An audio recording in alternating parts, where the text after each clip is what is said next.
자, 오늘 말씀은 누가복음의 개관입니다. 누가복음은 신약 성경 중에 몇 번째 책이요? 세 번째 책으로 복음서 중 세 번째로 구성이 되어 있는 책입니다. 마태복음은 예수님이 오셨는데 그 생애를 충분히 기록하고 있는 걸 복음서라고 얘기를 하는데, 마태복음은 어떤 시각에서 기록했다고요? 어떤 예수님? 네, 왕으로 오신 예수님. 마가복음은요? 종으로 섬기러 오신 예수님. 오늘 누가복음은요? 인자로 오신 예수님. 그래서 그 인자라는 말은 사람으로 오셨다라는 뜻입니다. 사람으로 오셨는데, 그럼 사람으로 오신 게 뭐가 그렇게 중요한가? 이런 거죠. 늘 우리는 그렇습니다. 공부 못하는 사람이요, 공부 잘하는 애들이 나는 이거 공부하는 게 힘들어. 그럼 너도 힘들지? 라고 공부 못하는 애들한테 물어보는 거예요. 그럼 공부 못하는 애들이 야, 네가 나를 어떻게 알아? 너는 공부 잘하잖아. 라는 얘기 해요, 안 해요? 공부 원래 잘하셨습니까? 왜 공부 못하는 사람의 마음을 이해를 못하죠, 이렇게? 어쨌든 그런 건지 의미를 아시겠죠? 하나님으로 오시면 우리가 그런 의심을 품게 되는 것입니다. 아니 하나님이신데 고통받을 때 우리가 기도하면 금방 통증도 사라지고 그러게 되니까 맞으면서 통증 없게 만드시면 되지 이런 생각을 할 수 있다니까요. 그래서 예수님이 받는 고난은 사실 우리가 힘없어서 받는 고난과 같겠냐? 아니면 우리가 불쌍한 꼴을 당하는 게 희망이 없는 우리하고 같겠는가? 라는 생각을 늘 하게 된단 말입니다. 그래서 예수님이 우리의 고통을 체휼하셨다는 부분에 대해서, 그러니까 우리의 고통을 함께 맡고 느끼셨다는 부분에서 하나님의 입장에서 그 고통을 맡고 느끼셨다면 사실은 우리를 이해하고 있다라고 보기가 어렵다는 것입니다. 그래서 누가복음은 하나님이 우리에게 오셨는데 참 사람으로 오셔서 사람이 받을 만한 고난들을, 사람이 받는 고통과 어려움들을 그 몸에 그대로 담으셨다라는 뜻으로 들어있는 의미가 있는 책입니다. 그러니까 그런 시각에서 기록했다는 것들을 분명히 알아서 여러분들이 그렇구나. 그래서 누가복음을 읽을 때는 우리가 힘들고 고통스러울 때, 또는 우리가 지치고 피곤하고 또는 살 희망이 없을 때에 사실 복음서를 읽어야 된다면 무엇을 읽어야 된다고요? 누가복음을 읽으시면 위로가 될 것입니다. 네, 그런 부분에 대한 얘기입니다. 누가는요, 헬라인이고 의사였습니다. 의사였는데 바울의 동역자였던 누가에 의해서 기록되었습니다. 누가복음서는 그렇고요, 신약 성경의 그 어떤 책보다도 체계적이고 아름다운 책입니다. 그러니까 표현 자체가 고급스럽고요, 배운 사람답게 아주 고급스러운 문장과 구성의 형태를 갖고 있는 책이어서 보면 문학적인 수준도 대단히 높고, 그 다음에 여러 가지 질병을 분석해 가는 거라든지 아니면 상황을 서술하는 그런 거라든지 이런 서술들이 아주 세밀하고 디테일하며 아주 고급스러운 문체로 구성되어 있는 그런 책입니다. 그래서 여러분들이 만약에 수능을 봐야 된다. 그래서 수학 능력 시험이 수능이에요. 수능을 봐야 된다. 그런데 여러분들이 복음서를 읽어서 도움을 받고 싶다. 누가복음을 읽으면 도움이 됩니다. 그만큼 고급스럽습니다. 자, 누가는 자기가 직접 예수 그리스도를 보고 체험한 사람은 아니었습니다. 물론 우리도 그렇습니다. 그런데요, 자기 자신이 스스로 정보를 수집합니다. 그리고 여러 자료들을 함께 묻고 목격자들의 증언들을 토대로 해서 그런 것들을 다 수집한 다음에 이렇게 그 기록들을 아주 객관적으로 기록을 하려고 노력을 했던 사람입니다. 그러니까 결국 우리하고 입장이 비슷하죠. 우리가 이제 예수 그리스도를 믿고 싶습니다. 믿고 싶으면 하나님, 우리를 그냥 예수 믿게 해주세요 라고 하고 마는 게 아니라 예수님에 대해서 궁금하겠죠.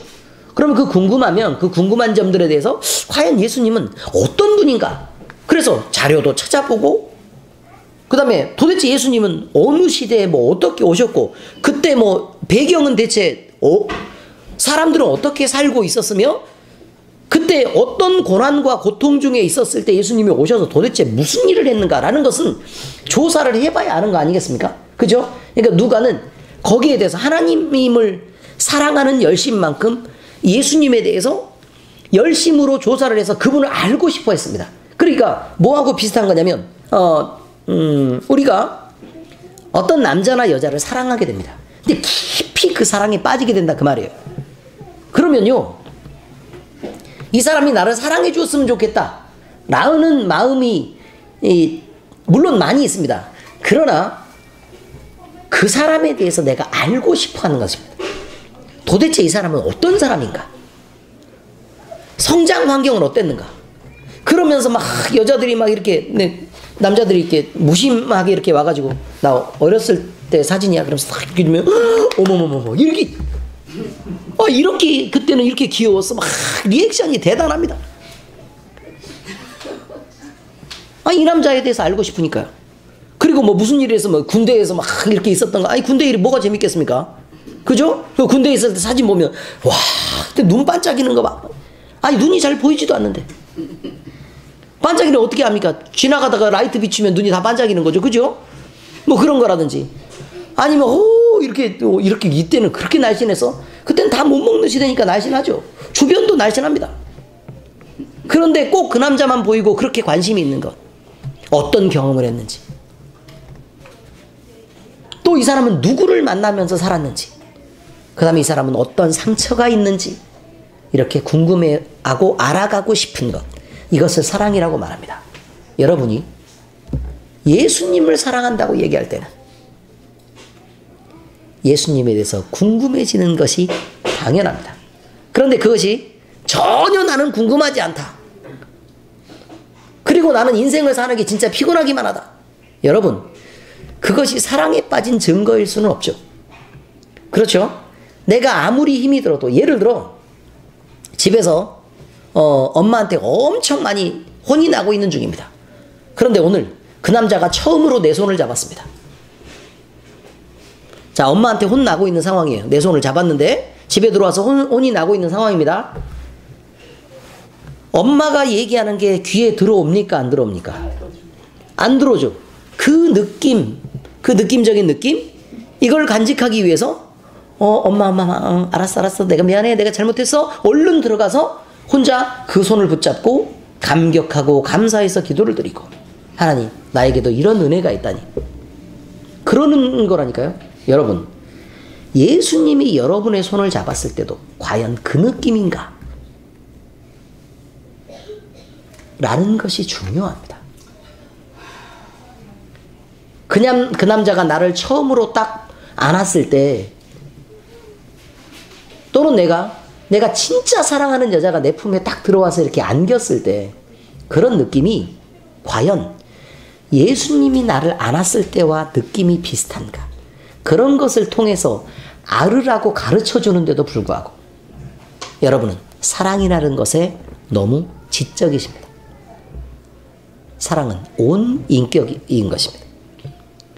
그래서 그 감정들이나 아니면 그 느낌들을 통해서 하나님을 사랑한다는 것이 이런 느낌이구나 라고 알으라고 이성도 붙여주기도 하고 가정을 꾸리기도 하고 자녀를 보내서 세상에 내 새끼가 다 지나다닙니다.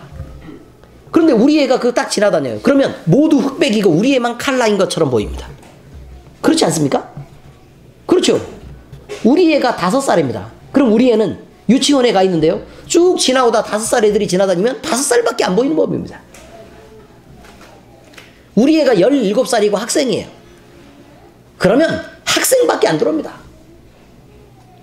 그런 일을 경험을 하고도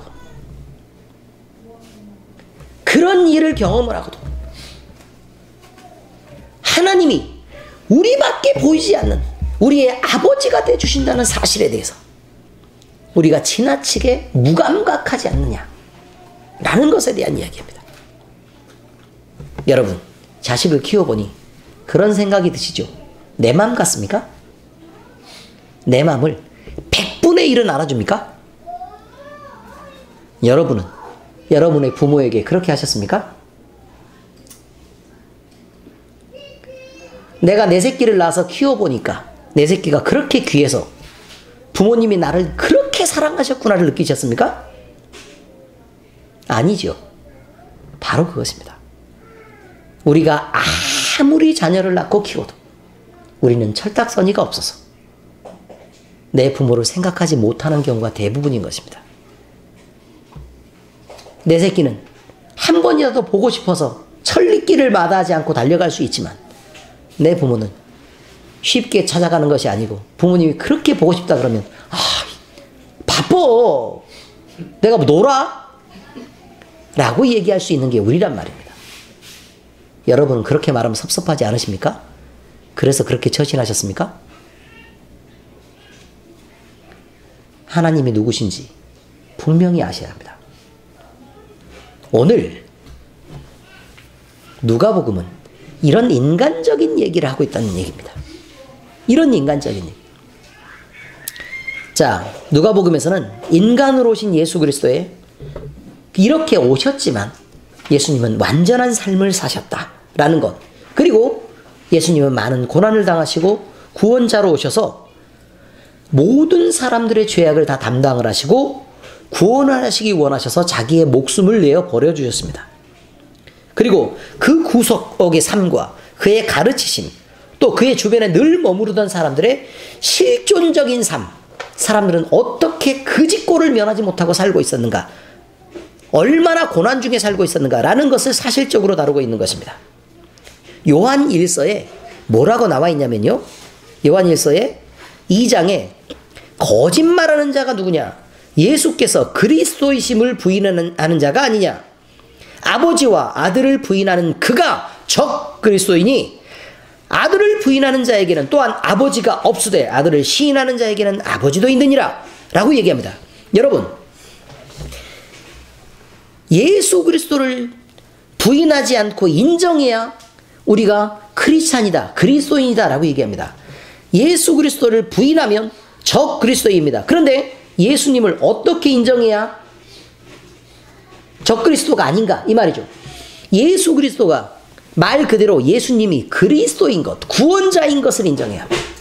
선지자라고 말하는 사람이 대부분입니다. 자유주의 신학에서 그렇게 얘기합니다. 예수님은 선지자다. 또 누구는 마호멧과 같다. 누구는 석가모니와 같다. 다들 미치지 않았습니까? 예수님은 선지자가 아닙니다. 선지자의 역할을 하시긴 하셨지만 예수님은 그리스도이십니다. 이것입니다. 또 요한일서 4장에 가보니까 사랑장으로 유명합니다. 사랑하는 자들아, 영을 다 믿지 말고, 영적으로 보인다 그래서 무조건 믿으면 안 돼요. 영을 다 믿지 말고 오직 영들이 하나님께 속하였나 분별하라. 많은 거짓 선지자가 세상에 나왔습니다. 이로써 너희가 하나님의 영을 알지니, 자, 이것으로 알지니, 그리고 이가 뒤에 나옵니다. 곧 예수 그리스도께서 육체로 오신 것을 시인하는 영마다 하나님께 속한 것이요 예수를 시인하지 아니하는 영마다 하나님께 속한 것이 아니니 이것이 곧 적 그리스도의 영이니라 라고 얘기합니다. 예수님은 그저 하나님으로 영으로 오신 게 아니고 육체로 분명하게 우리에게 오셨습니다. 왜 이런 일이 정확하게 얘기할 필요가 있느냐? 그러면 지금까지요, 초대교회로부터 시작해서 지금까지 가장 큰 이단이다 라고 얘기하면 제 생각은 가톨릭입니다. 제 생각은 가톨릭입니다. 가장 큰 이단은 가톨릭입니다. 그런데 가톨릭이나 아니면 우리 프로테스탄트, 그러니까 기독교의 개신교 쪽에서 이야기를 할 때 공통적으로 가장 큰 이단이라고 인정하는 그룹이 있습니다. 거기가 어디냐면 그노시스라고 얘기하는 영지주의 학파입니다. 영지주의. 영지주의는 초대교회에서도 이단으로 아예 못 박은 것인데 유대교의 전통보다는 히랍이나 그 다음에 그 주변에 있었던 이방 종교들의 영향권을 인정하는 그런 내용입니다. 근데 영지주의가 뭐냐? 그럼 말 그대로 영지란 말은 영적으로 인식한다 라는 뜻을 갖고 있습니다. 영지가 무슨 뜻이라고요? 영적으로 인식하는 거. 그러니까 기도를 하다가 감각이 쫙 이렇게 들어온 거예요. 그럼 이건 무조건 하나님의 뜻인 거예요. 무조건 하나님의 뜻이다. 이게 영지주의예요. 그럼 지금 말씀과 배치되는 걸 아시겠죠? 네. 그러니까 주의를 해야 된단 말입니다. 그런데 왜 영지주의가 중요하게 생각이 됐느냐? 영은 하나님의 영이고 그 다음에 육신은 물질이고 악하다는 것입니다. 영은 선하고 물질은 악하다. 그러니까 극단적인 그런 이원론에 빠지게 됐습니다. 그럼 육신을 미워해야 되겠네요? 영은 사랑하고? 아니 영지주의가 그랬다니까요. 이게 지금 영지주의 이야기입니다. 그래서 육신을 미워하고 영을 사랑했습니다. 그런 부분이죠.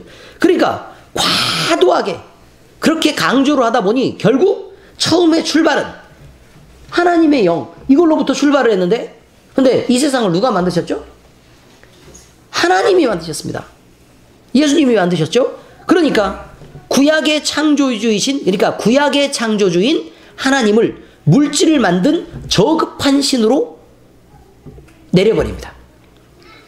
이제 문제의 심각성을 아시겠죠? 자기의 철학을 인정하기 위해 하나님까지 끌어내린다 그런 말입니다. 하나님을 끌어내렸습니다. 구약과 신약은 완전한 단절이 있다라고 강조했습니다. 다시 말해서 구약은 율법과 육신의 시대, 그 다음에 신약은 영의 시대라고 인정을 해서 결국 신약과 구약을 완전히 자릅니다. 그리고 그리스도의 인성에 타격해 줄 만큼 신성을 강조했습니다. 그러니까 인성을 부인하게 될 정도로 신성만 인정하게 되었다 그 말입니다. 그러니까 선한 그리스도의 영이 악한 인간의 육신을 입는다는 사실은 인정할 수가 없다는 것입니다. 온전한 선인 영이 그리스도의 영이 어떻게 더러운 물질에 인간의 육신을 입을 수가 있느냐라는 것으로 이해를 할 수 없었기 때문에 그래서 가현설이라는 걸 주장했습니다. 가현설은 나타나긴 나타났다. 그러나 거짓이다. 그 말이에요. 그러니까 그리스도가 입은 육신은 그렇게 보였을 뿐이지 실제로 인간의 육신을 입은 것이 아니다. 라고 주장하게 되었습니다. 그리고 이 사람들이요. 그래서 이제 영지주의에 빠졌던 많은 사람들과 그 다음에 그 영향을 받았던 사람들이 결국은 수도원을 찾게 됩니다.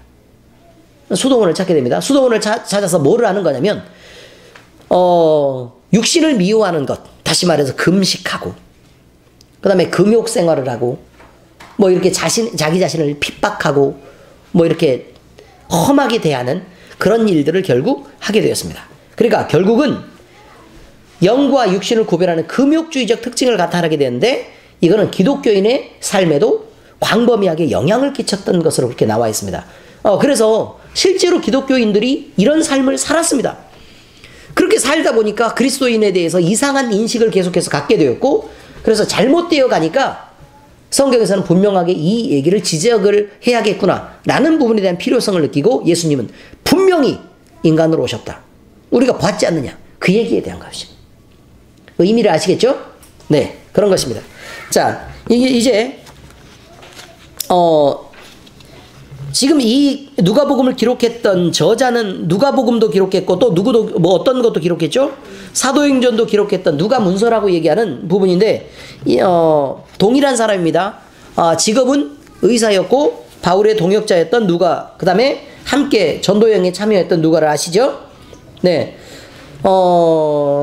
자, 이렇게 해서 누가복음이 기록되게 되었습니다. 그런데 이 누가라는 사람은요, 나중에 충성되게 계속해서 일을 하고, 그 다음에 훌륭한 교육들도 계속해서 원래 받았고 지식이 풍부한 사람이었는데,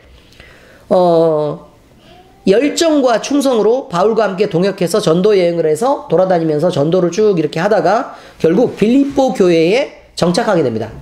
빌립보 교회에 정착해서 그 교회에 목사로 심부를 하게 되는 사람이 누가입니다. 굉장히 적극적으로 활동하는 목회자였고 훌륭한 설교자이며 초대교회 인물 중에서는 최고의 위대한 역사신학자이며 변증학자였습니다. 여기 변증학이란 말은 예수 그리스도를 증명을 하는데 여러 사람들이 이상한 말로 이렇게 얘기하면 그건 아니다. 예수님은 이런 분이다 라고 자료를 수집해서 증명하는 데 열심을 보였던 사람이다 라는 것입니다. 물론 누가복음 안에 그 일이 기록되어 있는 것입니다. 누가복음의 기록 연대는 60년에서 90년 정도 사이에 기록되었고 이것을 특별히 누가복음은 되게 신기한 어떤 그 시각이 있습니다. 다른 성경들은 역사적 시각에서 기록하지 않았습니다. 그런데 누가복음은 역사적 시각에서 사건들을 정확하게 배열하면서 그 순서를 맞춰서 배열하고 있는 역사적 기록입니다. 그러니까 역사란 말은 왜곡되면 되겠습니까? 안 되겠습니까? 안 되겠죠. 역사는 왜곡되면 안 되죠. 물론 지금 우리나라의 역사들도 지금 많이 왜곡이 되어 있습니다. 실제로 뭐 단군이다 뭐다 이런 것들은 사실이 아닌 것도 다 아시잖아요. 그죠? 그 다음에 보통의 책들이 말이죠. 실록들이 기록되는데 뭐 무슨 실록 이런 거 아시죠? 그 실록은 누구를 중심으로 기록이 되게 돼 있느냐면 말이 꼬이죠. 누구를 중심으로 기록되냐면 왕을 중심으로 기록됐습니다. 그러니까 결국 왕 중심으로 기록하다 보니까 왕의 편에 있는 사람은 다 좋은 사람이고 왕 반대편에 있는 사람은 무조건 역적인 것입니다. 그 의도가 무엇을 품고 있든 간에 결국은 다 왕 쪽에서 왕 편에서 기록을 하게 돼 있으니까 그럴 수밖에 없죠. 그래서 좋은 왕이면 물론 그게 그 역사적 사실이 바르게 기록이 되겠지만 나쁜 왕이란 말입니다. 그래서 왕이 횡포를 일삼고 잘못되어 가고 있고 왕이 고집스럽게 자기 마음대로 모든 걸 다 했을 그때에도 왕의 편에서 기록이 되었습니다. 그러니까 최대한 왕의 반대편에 있는 사람들은 그냥 그저 나쁜 사람으로 기록되기가 쉽죠. 그런데 누가는 그런 방식의 기록을 하지 않았고 그냥 역사적인 모든 자료를 다 수집을 한 다음에 포괄적이고 광범위하게 아주 객관적인 사실들만 이렇게 쭉 나열해서 기록하려고 노력을 했었습니다. 그러니까 그런 부분이 아주 중요한 의미가 있다라고 얘기할 수 있습니다. 그리고 이렇게 왜 기록을 했을까라는 부분이 있는데 이 책의 목적은 복음이 있는데요. 확고한 역사적으로 하나님이 나타나신 복음이다. 그 다음에 예수님은 이렇게 분명하게 역사적으로 실존하는 분이었고 모든 것들은 사실이다라는 것들을 드러내기 위해 어떤 감정을 실는 것을 사실 배제한 것입니다. 왜냐하면 누구의 감정이 실리면 이건 그 사람의 입장에서 얘기한 거구나 라고 얘기할 수 있겠죠. 그런데 누가는 그런 게 아니고 자료 중심으로 구성을 한 이유가 누가 보아도 뭐 자신들이 뭐 어떤 입장에서 판단을 하는 각 사람의 입장에서 판단을 할 수 있을지 몰라도 이건 분명히 사실이고 이 내용 안에서 이게 구성이 돼야 된다라는 것들을 말하기 위해서 그냥 그렇게 했다 그 말입니다. 자, 그런데 그때 당시의 상황은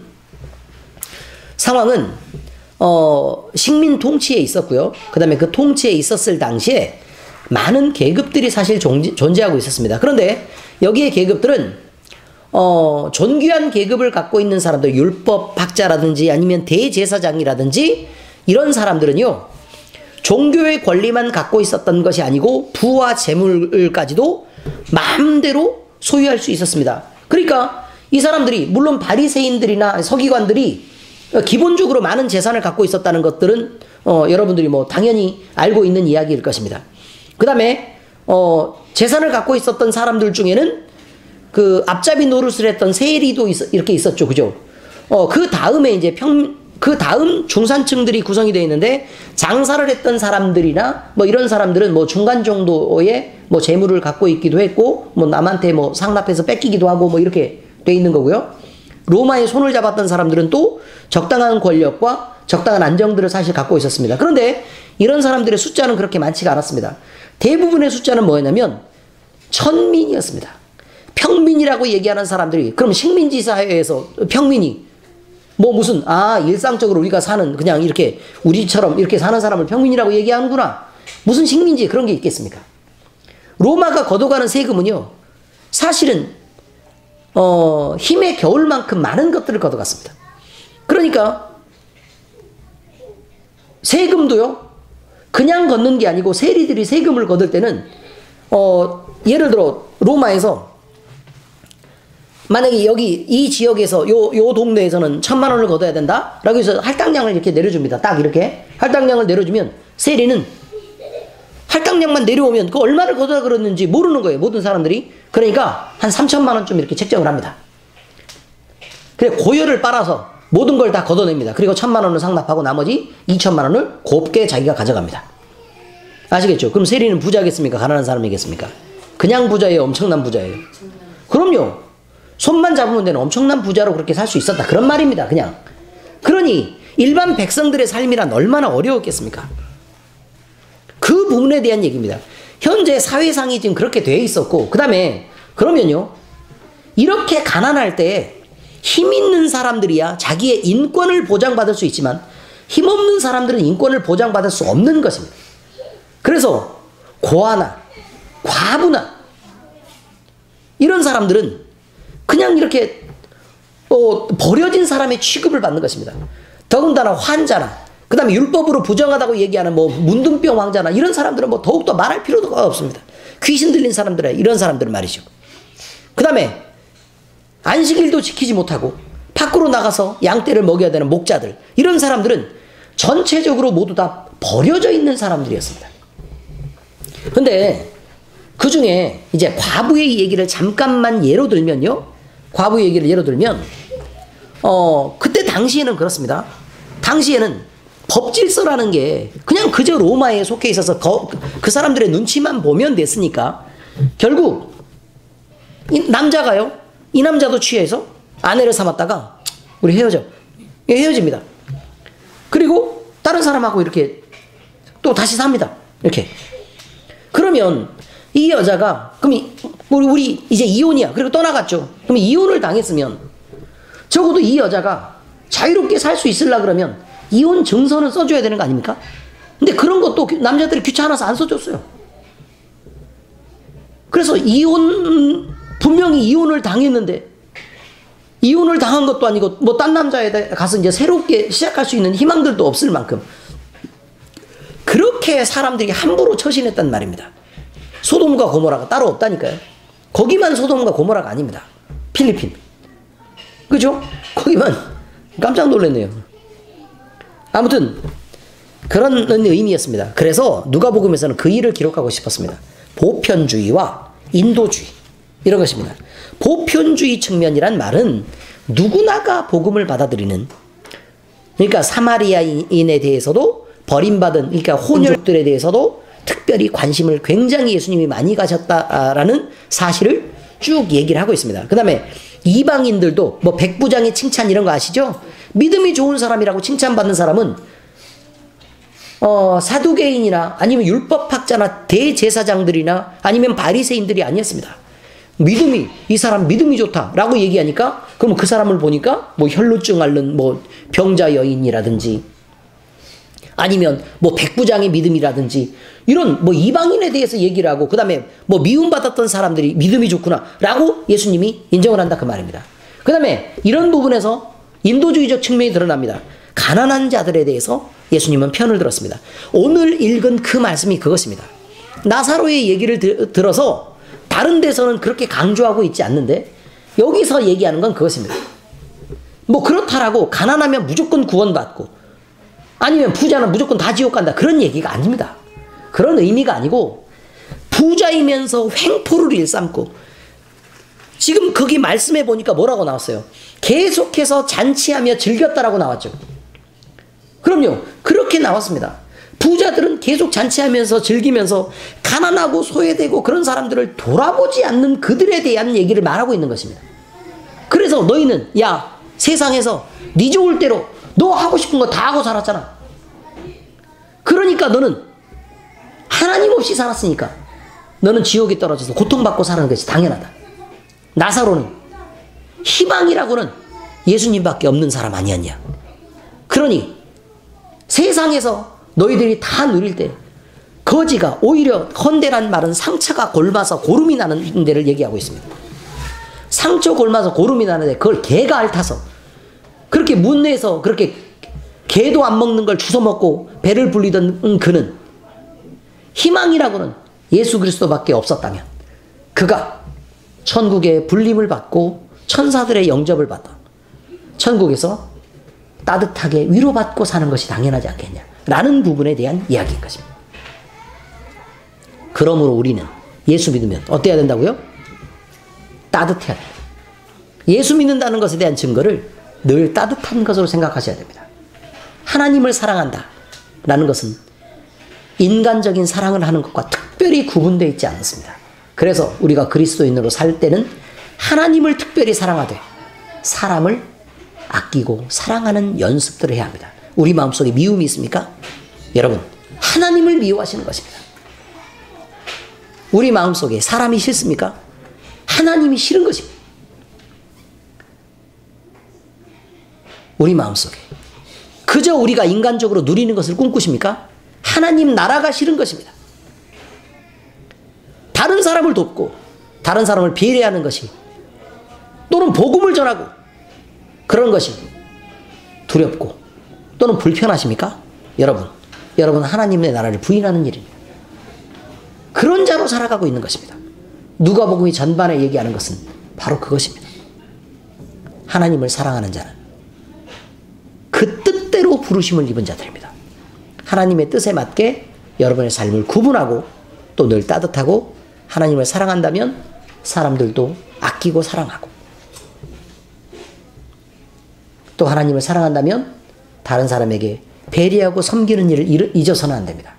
내가 높임을 받지 말고 도리어 낮은 자가 되어서 섬기고, 남이 받는 고난이 있으면 나도 함께 받아야 그리스도인입니다. 누가복음은 그 일을 말하고 있습니다.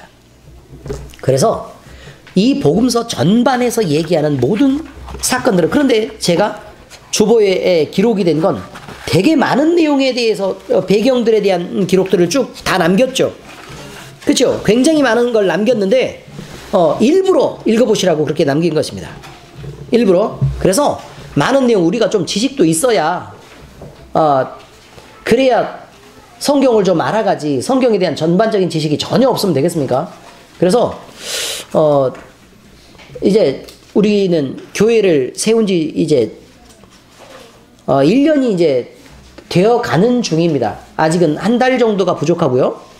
네, 1년이 되어 가는 중인데, 우리 교회가 하나님의 말씀으로 공부를 하고 또 말씀을 배우면서 우리가 1년 안에 얼만큼 성장했는지는 여러분들이 잘 아시는 일입니다. 그렇죠?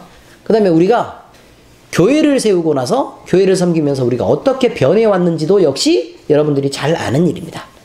그래서 더 열심히 노력해서 1년이 되었을 때에는 이제 점점 교회 안에 지금 이렇게만 모여 계시 마시고 더 많은 숫자들이 채워지고, 또 우리가 그동안 태신자로 놓고 기도해 왔던 많은 가족들과 그 다음에 주변에 있는 사람들이 함께 이 자리에 모여서 하나님의 동일한 위로를 받고, 또 우리와 같이 믿음 안에서 하나님의 나라를 약속받고 보장받는 일에 우리가 다 함께 힘쓰고 애써야 되는 그런 책임이 있다는 것을 잊지 말아 주시기 바랍니다.